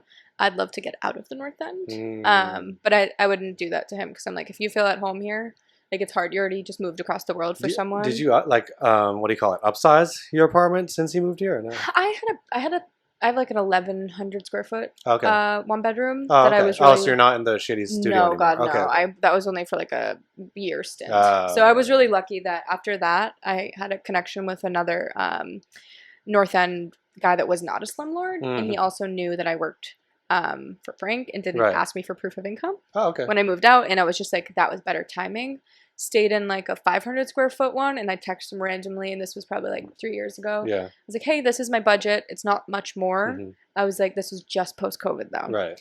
And I was like, I think I was paying 18 at my studio, and I was like, I can afford like 21, 22. Like I was like, that I can do like that little bump, but I need more. Yeah. He called me one day, and he was like, hey, you in your office? Because my office that I worked in for Frank was in this building. And he was like, meet me at the elevator. I was like, what? He's like, you're at your office, right? I was like, he's like, meet me. We went to 2 floors above. It was a gorgeous 1-bedroom. And he was like, how much you want it for? I was like, 21, 22. Wow. It was like, it's like probably a $4,000 apartment. They just upped my rent after 3 years to 27. Wow, that's awesome. You see, it's all about connections. Yeah. And It that is was all so, about connections. we just have agreed we're going to stay there because also they added him to the lease without needing proof of his income at the time. Like, because I know the landlord. So we were just so lucky that like most people, if you're in a commercial building, like you couldn't do what we did. And it worked out. We're like, you know what, we're going to stay here, and then we'll just figure out when we want to get a condo or whatever happens. But yeah, that's my fairy tale. Crazy. It's literally wild. That really is wild, man. Like that's a crazy ass story. Yeah. Do you think? I mean, the way you were describing the interaction with Davide in when you first met him, like, do you think Italian men are just like different? Like, are they a different breed? I had never liked Italian men, and I'd been to Italy like 5 times. I thought they were like repulsing. Why? So cocky, and thought they were so much better when they were all the ones that like I had known really were not that attractive. Giovanni-esque? Yeah. You know, like big noses. Not that there's anything wrong with the big nose, but like big noses, like big features. Maybe like big mouth, big nose, big ear. I don't know. Hairy forearms. Yeah, it just wasn't my style. Always a gold chain. And they're a lot of them. Yeah. A lot of them. And they're, I don't know, I just had never seen one. I was like, damn. Yeah. And then I still tell Davide all the time when he gets pissed off, I'm like, you don't look Italian. Like, you don't fit the big nose, like, regular Italian vibe. Like, you don't, I think maybe you look French. Oh. Like, I don't know what you look like. He probably gets pissed. He's like, fuck the French. Yeah, he's like, I'm Italian. He's like, I'm like, okay, sure, sir. But in terms of personality, though, like like you mentioned, like the big egos and everything. Yeah. But the way that Davide like approached you was very like, as you said, fairy tale, like suavemente. You know, like is that them? Yeah. But it only works if you're hot, right? Yeah. Damn. That's the thing that's tough. I also hope that you're in Capri. It is like the island of love. That's, that's what it's called. Okay. The vacation love. It's literally like that. But you know, I will say though, like it was just. If he tells it though, he's also like nervous. And he said my favorite part of when he tells a story, like you gotta ask him to tell it sometime. Yeah. He said to all the bussers in the restaurant, like he was managing the place, he was like, don't go to the Barbie at table 302. He's like, nobody go to that table. And he didn't like wait tables. Yeah, he's managing he's like, I'm gonna pretend place. to be a waiter. And he like comes to me and he told everyone, he's like, no one go to that table. And that's his like version of the story. He's like, okay, he was like, how do I formulate a plan? Yeah. Like now he's going through his head, like, what do I have to do? But his version's the same, but just the male perspective on his thoughts. Wow, yeah, I'll definitely. We were chatting when we were at La Patrona. We were like, let's all go get drunk somewhere and talk about our feelings. So that'll probably happen pretty soon. He's a very like reserved person, where most Italians that I know are not. Yeah, they're much more like. He's very confident and got a big ego, but he wouldn't know right away. Like he's like because he's like sensitive artisty, right? Yeah, like, very. Yeah. As much as I tell him if he was sensitive, he'd get mad at me. But I'm very sensitive. Like yeah. But no, it is just culturally, it's so different though. Yeah. And there's also just like there is still a respect towards women, even though there isn't the way that I'm like. So an example is like. The men there in Italy would always get the door for you. Like they're going to pay the bill no matter what. They're going to make sure that you feel like the woman. Where like here, you might get the guy that's like, so we splitting? Right. Like that doesn't happen there. Like they think that's just like what the hell's wrong with that guy? Oh yeah, yeah. You might But- be called liberal or gay or whatever for something like that. For I had a move friend like go on a that. date 2 weeks ago, and the guy's like, "So I wanted to talk about like your comfort levels on splitting checks." It was a first date, and she was like, The guy said that just like straight off the bat. Yes. Wow. She was like, "Yeah, I'm actually not okay with it." yeah. And he was like, "Oh, if we went somewhere else, would you get the drinks?" Oh man. And she was like, I'm like, "That, I'm sorry." That's interesting. So this has actually come up quite frequently as a topic here. Like, Okay. what are your thoughts on it? On American guys? No, on the splitting checks thing. We'll get to the American guys after. Splitting checks. Yeah. Coming from like a very successful businesswoman Mhm. myself, I don't value money like that. Mhm. Like where like it's just a matter of like, why would we split it? Like I got it or you got it. Right. Right. Like if I want to get it, I should be allowed to get it. If you're in a relationship, it should be a partnership. It's Yeah, not yeah, like, yeah. hey, you're doing all of this. I think in a relationship it's different, but the first date, right? Oh Like no, your if he's friend. not paying, I'm not going to a second date. Yeah, it's just I think it's very strange because pretty much all the women have said that. Yeah. I don't understand why men are why would someone ask that question if So you could have. I feel like sometimes the guys that are asking are actually like the pushover-esque type that are really like sweet guys that just like maybe they're the ones that are getting screwed over, and maybe they've paid for a lot already. So now they're like they just feel like they're being used. Sure. Maybe like that's Yeah. me being just the empath I Mhm. am, and like being like maybe these guys have tried to do the right thing, and these girls just don't like them, or now they just feel like no one likes them for anything other than the fact that they pay a bill. Interesting. Yeah. I don't know. Like Or do you think maybe because this just came to me too, like because it's so we live in a kind of like a progressive environment right now where it's like there should be a lot more like equality. Like, do you think maybe they're almost doing it like by them asking, they think that that's something that you would like because you want to be like, oh, new age like modern woman. Like maybe that's their move of being like. so that's where like. I mean, I don't care to get like hate for it. I'm just old school. Yeah, like, yeah, I would want my husband to mow the lawn, and I'm happy to do the laundry. yeah. Like that's like I don't like as much as I'm obviously like, a businesswoman, and I think that we deserve the same opportunities, whatever. I also believe in traditional values Right. in terms of just like what people are doing, even though like I could never see myself being like a stay-at-home mom yeah, or whatever, but I still would want him to be the masculine role. Mhm. That doesn't necessarily mean paying Yeah. bill, you know? But I think like a big thing I've been seeing and people talk about is like with these guys that the women feel like the man, and then they actually aren't like open and like they're not like vulnerable in a relationship because they just feel like the dude and they're like in the masculine energy. The woman is. Yeah, like they don't feel like Oh. they're being feminine. I think that's a big part of why women. It's not like oh, pay my bills type of thing. It's that they like to feel like a woman, Yeah, yeah, and that when we are expected to pay, we feel like, oh, okay, I yeah. feel a little manly right now. Oh, you know, like- interesting. It's like, but I think that's a big thing I hear. But yeah, yeah. a second date, probably a guy should still pay. Third date, a woman can. Yeah, pay. once you like become a thing, then I think Yeah. it's like okay, we Then can it's just okay. like But yeah, figure it out. But all right, that's good. That's pretty Yeah. good perspective. Now, in terms of like looking back to American versus other guys, have you dated other cultures of men or no? I have. The horrible one was he was raised here, but he was Dominican, Oh, which is just yeah. yeah, No. just very toxic. like textbook narcissist. That's just like gaslighting like crazy, and when you're out of it a certain amount of time, Yeah. you're like, holy shit! Like you look at you're not mad at the person, you're mad at yourself. Because you're like, how the fuck did I fall for that Yeah, shit? and I'm like, hey, like I'm pretty smart. Yeah. Like I like to consider myself a pretty intelligent human, and when I look back, I'm like, damn, Paige. And you Dominicans were- talk fast as hell too, so that's probably it. You're just like, wait, what did they just? He was in sales too, so he was just like a good bullshitter. Yeah. Which I think was a big part of it. Mhm. And then the one before that I dated all of college was Mhm. an angel. And then I had met the shitty one, and that's how things fell through. But he was like all American baseball, came from a stable family type of thing, like very respectful, like just good person. But I left him because I was bored. That was the problem. I was just like so. Like he was such a good person, and like I wish him all the best in the world type of thing. What what do you like- mean by bored? He was just the golden retriever, like energy type of sweet guy Yeah. that like super stable, which I Mhm. guess coming from maybe like my background was not what I wanted at the time. Yeah. Like, but not creative, Okay. not an artist, Yeah. not like you sit at the table and you could talk about like I don't know, something off the walls that's just wild, or just kind of like, just black and white. Yeah.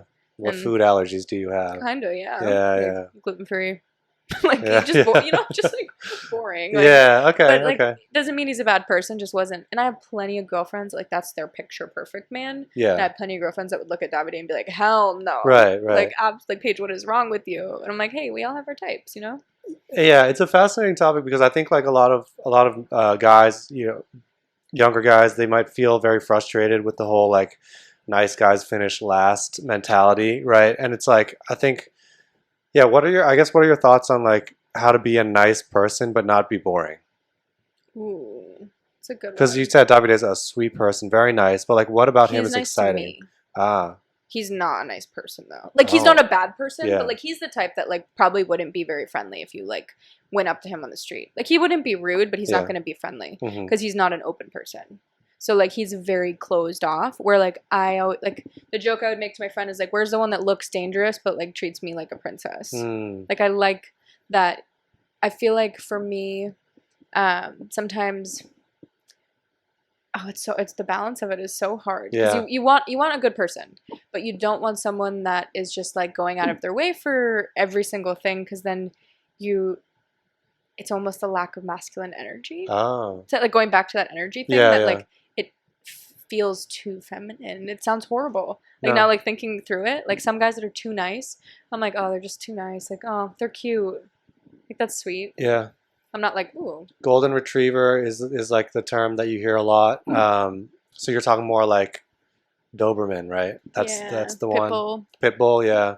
I called Davide a bulldog, Oh, okay. like with the spiky collar. Oh, okay. Not 'Cause, like a like, they're- Frenchie. Like no, not a Frenchie. Yeah, Gigi's too sweet. Yeah, Like, and they all like are semi like they're kind of grumpy. yeah. They might like bite a dog here and there, but like Yeah. for the most part they're chill. Like unless you mess with them, Right. look a little, you know, Yeah. but they really mean no harm.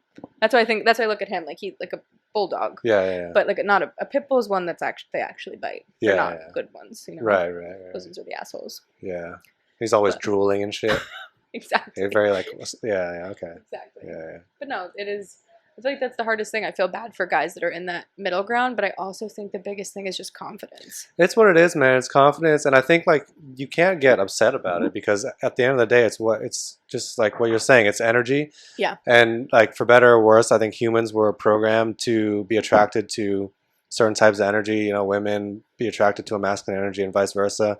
In most cases, right? And so it's like, don't get upset about it. You just know that that's the way it is. Like that's how all these people end up like shooting up schools and shit. They get pissed off. For and- real. I said yeah. to one of my, like actually a few of my girlfriends recently that are like turned down by a guy or they's not interested. I'm like, hey, have you ever seen a really good looking guy and then you talk to him and then you're like, ah.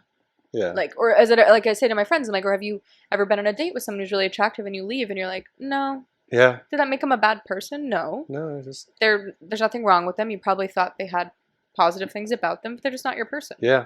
Like, and that's Yeah. just a matter of sometimes it takes longer for some people. But I have some friends that are like, I give up. I'm What like, if Davide had, because again, it's so much about energy, right? Yeah. So what if Davide had like he's like his voice was like that, like Mickey Mouse voice. No. So yeah, no, I think a lot of it No. is like how you carry yourself, your personality. I mean, it does help to be hot though, doesn't it? I honestly, though, if he also didn't have like, it's physically it's great. Like, Yeah. I like tattoos. I like piercings. I like I think he's incredibly handsome. Mhm. That's great, but it really just was the confidence. Yeah, Like yeah. to come up, it's impressive to me for someone to like be, which I know it's so hard. Mhm. But I also respect guys that try. Like I had a guy last summer. I was sitting on a bench in Seaport, Mhm. and he like came up to me, and like I was not available, but I respect it because he came and like I was on my phone, and he like I forget what he even said, but it was something like witty Mhm. about like being addicted to social media, Oh, and then I was like, but the way he said it, and like he didn't even know who I was, obviously. right. And I was like, and I gave him the time of day for a second. Yeah. And then he's like, he said something else, but his like, he just came and sat and said something. Yeah. He was also handsome. Oh yeah. So that was, if he wasn't, Mhm. that's where I felt like an ass. But Yeah. I probably wouldn't have entertained that, like, Mhm. just being like, oh, huh? And then I said to my friends, like, oh, you should talk to that guy. I'm like, oh, you can talk to my friend. Like, Yeah. but it was just the confidence. That was it. And Yeah. I was like, oh, I'm not available, but she is. Mhm. Like, I think confidence is number one. Being at least putting effort in to look as best as you can. I think the term is like looks maxing these days, whereas you basically, everyone is a certain level. You have like, you can get to like a certain level of how good you can look, right? Like I can never look better than I might be able to look. I hate how you use that term. You right understand now. what I'm saying, though? No, right? I know saw the it on term. TikTok. I just heard of this term, Yeah. but I hate how you just used it. But because everybody can, so everyone's like born with like a certain like genetic potential. Oh, Like you can never be like unless you do like plastic surgery and shit. Like you can only be like facially so pretty. But if you work out, like have a nice haircut, and like nice take care clothes, of But like nice clothes and I like thought you said fashion. toes. No. Yeah. Yeah, nice clothes. Like you dress well, you look like put effort into your body, then you can look as good as you can look, and that'll go like so far. I know I plenty of ugly dudes that have a ton of game, and that personally, I'd be like, yeah, they're like I wouldn't have not entertained it at the time, but they're confident. Yeah, Like that's the biggest thing. Like where they do work on their bodies. A yeah, lot. yeah, yeah. But like maybe they do like a man bun, but they really have an ugly face. And Right, you're right, like, right. but the other things make up for it, or like I don't know, you just got some style too. Great style is a big one. Yeah. Like if it's an ugly dude puts some time to put a really good outfit, I feel like such an ass saying this. Like, oh, okay. Like, Yeah. it changes but if you're just like Come out sweaty t-shirt, yeah, fucking like but that's, poop stains on the outside of your jeans. Like how'd that get there? Mhm. Yeah, like Yep. that kind of shit will happen, man. I've seen that stuff. That so was what that. has worked for you in the past, in your dating history in Yeah, the past I of mean- approaching? What's the strategy that you've had? For- Being 6'2", I think, is the first strategy. Yeah. So being tall definitely helped. I think once I used to be just like crazy skinny though. I still am Okay. quite skinny, but like when I started like working out, that helped a lot. But I think more so than the actual looks, which maybe it did, I think was the confidence in my own body. Like Okay. was I was kind of insecure about being skinny, and so like once I started working out, I was much more comfortable in my own skin, Yeah. and so like that was probably the number one biggest thing. And then after that, like I don't know, just time and experience, like going out there and failing, like just not like sitting at home and being sad about like not getting girls, but How like did you going out. handle rejection when you did? I just get drunk, honestly. Yeah, That which was- is it That helps was a the lot. coping. Yeah, it really helps a lot. But no, and then after a while, then you can rely less on the drinking and be like, oh, it's not that bad. Like fuck it, dude. Like Yeah. not everyone's for me. I'm not for everyone. Like it's fine. Yeah. What about you? What, like my Approach. My What has your approach? approach been? Yeah, nice guy, mean guy. my approach is just to be the funny guy. Okay. The funny guy always wins. Yeah. I I think, feel like that's a good approach. yeah, that's definitely. What else do you do? What are your signature moves? I'm trying to think. Yeah, no, try to pull Christian Yeah, right now. yeah. I want to see it. I'm trying to. Want me to try to pull him? That's Yeah. so easy. I'm very easily swindled. I think it was like, oh, I have some. Hey, let's start a podcast together. Yeah, I know. It's just this whole thing has been a ploy for us to be in the same room for Oh hours my at a time. Oh my God. And just listen to each other. Yeah, my voice Yeah. directly in his ears, and then he Mhm. goes home and edits videos of us and In bed late at night. yeah, cup of exactly. Naked. Yeah, he uses AI to remove my clothing. Yeah, In the video. definitely. Yeah, They can do that now. yeah. But no, that's actually so we started doing this segment that's like audience questions, Okay. and one of the questions was I'm something like I'm bad at flirting. Do you have tips? So like we kind of covered From a a lot of guy. that. Yes, from a guy. But like if you have any more that we haven't talked about, like what is like flirting to you? What does that mean? Other than being hot. So I'd say if someone doesn't think that they're the most attractive person, if they're like, okay, like I'm not that good looking, whatever, it's such like a fake it till you make it thing. And it's like finding what I always say to like some of my guy friends, like find one thing that you like about yourself and think about that a little more. Hmm. Because I feel like internally you're gonna just have a better confidence. And then it's just like being genuine, but if you do have a funny side, to tap into that and not be afraid to. And like just trying it's so much easier said than done, but not being afraid of rejection, because it's just like if it's like I think to myself it's like if Davide never asked for my number or whatever, you know, or it's like if he never asked, nothing would ever happen. Exactly. Someone's got to put themselves out there for the rejection. And like I have some girlfriends that they've just come to a point where they go out in Boston and these guys they look a little flirty and then they're scared. Yeah. And then they go up to them and then the girls are like, I'm not interested because like I had to go up to him. Yep. Damn, they just like me. But like I'm trying to. One of my girlfriends, Maddie, she said a guy had such a good pickup recently, and now I can't remember. Yeah. I'm like, The one that worked for me a lot in the past when I was single was I would go up, this is usually in like crowded situations, like at a Okay. bar or something. I'd be like, "Who farted?" And I'd be like, what? Like, oh, it was me.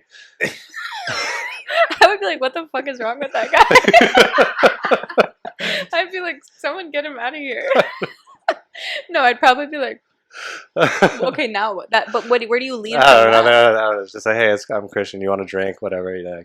That works though. Yeah. Because it's like one of those things just to start talking. I think cheesy pickup lines are phenomenal.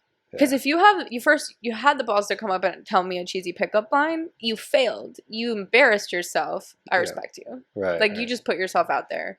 And like the girls that are gonna be rude about that, like you want nothing to do with that. Yeah. Like you do not want an uppity girl that's gonna be like it's funny, Right. like Who it's gives a quirky. fuck? Like if you, I think literally like more than half the battle is just getting there, like into that conversation, and then from there it's a regular conversation. it's easy. Like just hey, who are you? I'm me. Whatever. Like so, but from there. My friend Maddie now she got bangs. Now men, it's wild. Her Hinge messages, her everything. If we go anywhere, guys are like, "Oh, I like your bangs." Yeah, It's such a weird thing. like if you have something about you, that's like a conversation starter. It's a big and it thing. works every time. Yeah. Guys, Most guys would just shoot a compliment. Yeah. That's how they and usually it's the first open thing up. I think they see, and she's probably got like 100. I like your bangs. Nice bangs. She Trying to gets bang. messages. You can it's tell her I like- like her bangs too. She's beautiful. She's Yeah. available too, so I can definitely shoot the Yeah, shot. I might get bangs. You might get bangs, Yeah. but yeah, I mean, I think like Confidence. the same thing too. A lot of people will just say, "Hey, I like your tattoos," right? Like, and and then from there, cool. Like, let's just talk, yeah. and just don't be weird after that. But yeah, that's kind of how it goes. You want to jump into these other? We'll finish off on these other audience questions. Yeah, let's do it. Let's do one more shot. Christian has autism, diagnosed and confirmed by 3 different doctors. We got other audience questions here. Okay. There's a lot of like like not boring, but like boring ones. So let's just go straight into like some weird ones. Okay. All right, so this is a nice warm up. My boy's girlfriend is into BJJ, that's Brazilian Jiu-Jitsu. And whenever we party together, she's always getting drunk and trying to play wrestle with me and only me.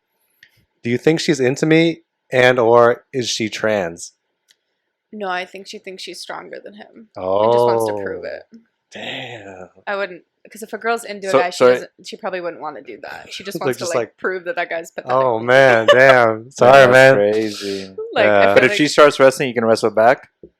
in that, if she's actually strong, I would say yeah, go for it. Yeah, the question just said that, but they did say play wrestling, so I don't know if she's like really trying to like take him down. If she's just play wrestling Yeah. with him, and the other guy's not around. No, I would assume they're all there. Like they're just at parties apparently. So like I don't know unless it's If it's his playful boy's and, girlfriend. like, delicate, Yeah, then she's into him. If it's like got some force behind little it, force she's like not. sack tacking. She just wants to Yeah, Is that a If there's tactic for- you use? But yeah, Yes, if it's yeah, just like well- gentle, then she's into him, and the other guy's an idiot. Like, he should definitely see that. it's like hey, let's wrestle. and the boyfriend's like, yeah, just okay, babe, have yeah, fun. you go, babe. Just like cheering, yes, babe, you cheering her got on. it. She's like, put a finger in his ass. Like that Yeah, sort no, of shit. that's Okay, probably not a good sign. Yeah. What do you think? If you were the guy in the situation, would you think that she's Which into guy? you? If you're the one getting wrestled, would you think say Rachel was trying to like play wrestle you all the time whenever we got drunk? Would you think Rachel's into you or Rachel's my girlfriend? Yeah, I would think she's into me. Okay. But if I'm the other dude and my Yeah. girlfriend's wrestling with my friend, Yeah. I'm getting cucked. So I don't like that. Yeah. I also thought it was funny that he ended the question with, "Do you think she's trans?" I don't know what that means, but yeah, no, I wouldn't go to that. yeah, I don't Yeah. think. Yeah. No, I think he was just trying to be funny. Oh yeah. All right, we have another one. This one is very heavy. Okay. Okay, but hey guys, I moved to Boston from Florida to move in with my boyfriend who's in med school up here. The other day, he told me he's caught feelings for one of his classmates, and when I asked, he admitted they've been hooking up. I was obviously devastated, and he's just been so calm about it, like he doesn't even care. He just said I can keep living with him if he wants until I find another place, but rent is so high, and I don't have any friends up here. No. I don't know if this is a question or if I'm just trying to vent, but I guess what would you do? Wow. First of all, that's horrible. Yeah, Coming from someone who has been cheated on before, it's Oof. not fun. yeah. She needs to get out of it immediately, because I think it's so easy for someone like that. Like he's clearly a manipulator if he's like trying to play it off like it's not a big deal. So I would say that the longer she sticks around is fine. Like, let's take finances out of it for a second. The more that he's getting what he wants. Like, she's still there. He's as sick as it is. He probably still wants her around subconsciously, and he's still hooking up with this other girl. He doesn't actually care what's going on with her. I would say on Facebook, there's a lot of like travel nurse chats, like Facebook groups for women. There's like there used to be a chat called Betches of Boston, which was like one of my favorite groups because it's all women in Boston. So it was like, where to get your nails done? Does anyone need a roommate? But travel nurses are great roommates, and it makes rent much more affordable and they're never really home, and they make good money.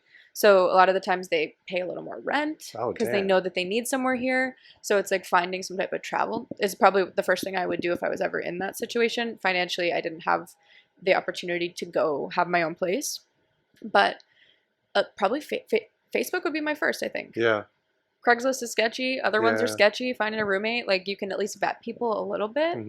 But that sucks. But she needs to like get out of that immediately. Yeah. No, I mean, as hard as it is. It's so tough because I mean, I think it's like she moved up here from somewhere else, and it's like so much was invested, right? So I think at some point you might think like it's almost like you don't want to cut your losses in a sense, right? It's like I put so much into this, but if he's cheating and apparently he's like into this other girl, dude, that's the worst thing too. Like you were in law school, you're spending so much time with these other people. It's easy to catch feelings and shit.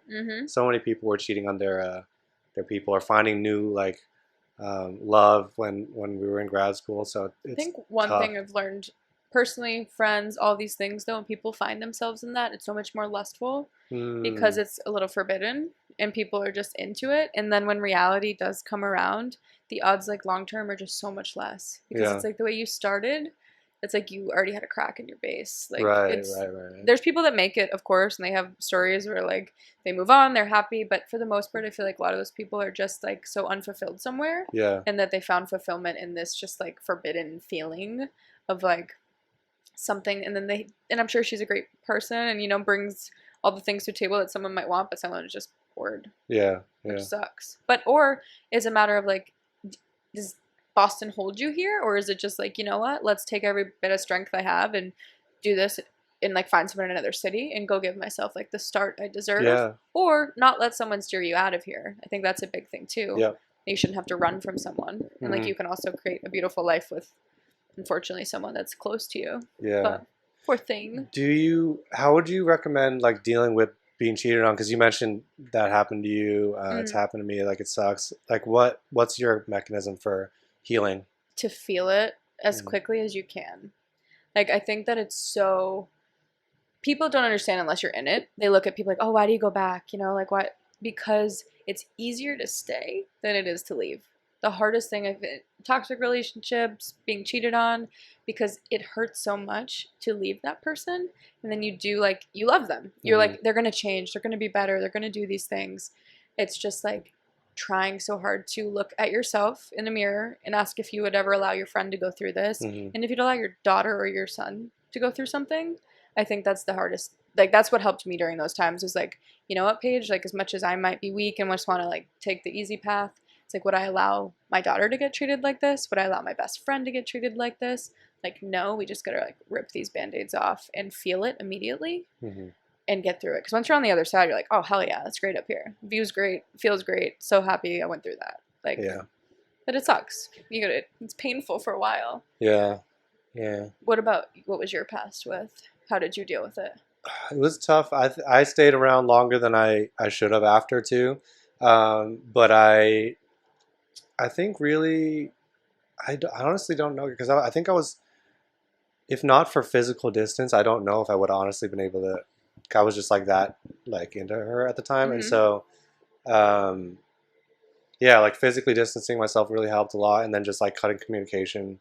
Yeah. Like I think any kind of like getting over someone, I think is very hard for me. And so just the only way I was able to do it was just basically like stopping all contact, which is definitely hard because you really want to not do that, So. I mean, I say no contact's the best way to go. Yeah. But it's also like sometimes it's not an option for some people. Yeah, true. Like for me, it wasn't. Lived in the same neighborhood type of thing, and see past each other. Yeah. Like, or in living the same lives, which is so hard. Like the other person's being brought around you. Oh, That's like where you're just like, you know what? But that's where you have to just like channel that part of you that's like, damn, you know what? Like I'm a human. I'm a good person. Like you maybe do something that makes you remind yourself that you're a good person. Sometimes I feel like that helps when people are like lost in those times. Like if you volunteered at a dog shelter, maybe it gave you like a little bit of purpose and you felt just a little something because you're so just like null and void and like just so sad. Yeah. But it sucks. But I think it's just feeling it and allowing yourself to, because when, especially I feel like men do this more, but they pretend everything's fine. It's all good. And then that leads to a lot of other issues. Yeah. And then they start hooking up with other people. They still feel nothing, you know, like now they're just hurting more people because they're not dealing with themselves. And it's like, I don't look at those guys as bad people, but it's like, hey, you know, let's not be too selfish and tear everyone else down in your path of healing. Like take your own time and let's try to treat other people decently, because too many people do that. I feel like they're emotionally unavailable or whatever. Yeah. Wow. Yeah, that's a really very mature answer, I think. All right, let's wrap on a speed round. Okay. Because the music's coming on. I think that means it's the last call. Okay. So I'm going to name a category and you say your favorite spot of that category. Okay. Okay? Sure. Boston Italian restaurant. Pasta Beach. Where's that? Boston Harbor Hotel. Okay. Nice. Right now. I haven't been to La Padrona, so I couldn't say I haven't experienced it. But Pasta Beach started in Newport, Rhode Island. Opened it there. Super cute in there. Great interior. Great date spot. Cute bar. Been like 4 times because it's North End. Love the North End.